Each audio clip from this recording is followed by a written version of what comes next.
Prince William is very happy. Queen awards Duke extreme title made Charles seething in jealousy. Prince William and Kate Middleton visited Glasgow recently and greeted well-wishers who turned out to see them, and even granted a request royals are said not to be allowed to do. The Duke and Duchess of Cambridge delighted well-wishers who turned out to see them on a recent trip to Scotland. They went to the Kennishead area of Glasgow and met people helped by Housing, Care and Property Management Group, the Wheatley Group. With many people turning out to see Prince William and Kate then spent a short amount of time greeting as many people as they possibly could. And it appears that during this impromptu walkabout, they bent one rule that it has been touted that all royals must abide by. It has been reported that in the past that royals have been told to refrain from taking or posing for selfies while out and about. However, while in Glasgow last week, the pair we both spotted smiling for a selfie with several ladies who had turned out to see them and wanted to remember the moment. Meanwhile, it wasn't the only royal rule that William appeared to disregard while visiting Glasgow last week. He was pictured embracing 66-year-old William Burns, who was overcome with emotion on meeting the future king.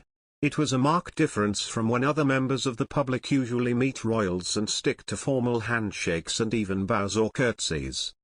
The embrace comes after reports that the couple want to be addressed by name and not their titles in a huge shake-up of royal protocol. A royal source said they were motivated by their disastrous Caribbean tour, which took place back in March. The source said, they want to be more approachable, less formal, less stuffy and break away with a lot of the tradition. They are said to want to scrap stuffy formality, including curtsies and bows, when on duty around the world. A source added, so now it's more Wills and Kate instead of the Duke and Duchess of Cambridge. Just call me Wills type of thing. They want to try to avoid the bows and curtsies in public, be more approachable, less formal, less stuffy, and break away with a lot of the tradition and focus on a modern monarchy. William and Kate were shaken by criticism of their Caribbean tour in March, heralded by some as a PR disaster. Prince Charles refuses to apologize for Queen over assimilation and genocide in Canada. Roseanne Archibald, National Chief of the Assembly of First Nations, directly appealed to Prince Charles for an apology from the Queen regarding assimilation and genocide. She had a meeting with the future king, hosted by Canadian Governor-General Mary Simon. Prince Charles, she said, did not apologize but instead acknowledged failures by those who are responsible. Ms. Archibald described this as a first step but said it is not enough. Canada has been grappling with its history in recent years, after the national inquiry into missing and murdered Indigenous women and girls came to the inescapable conclusion that Canada had aimed to destroy Indigenous people. Since 1980, 2,000 to 4,000 Indigenous women have gone missing in Canada.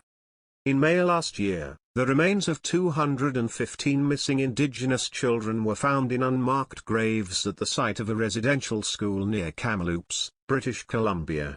Just 1 month later, 751 more unmarked graves were found at the site of the Marie Val Indian Residential School in Saskatchewan, which operated until 1997. Many of these children were taken from Indigenous families and sent to these state-funded Christian institutions, where many were abused and thousands are believed to have died from the 19th century until the 1970s.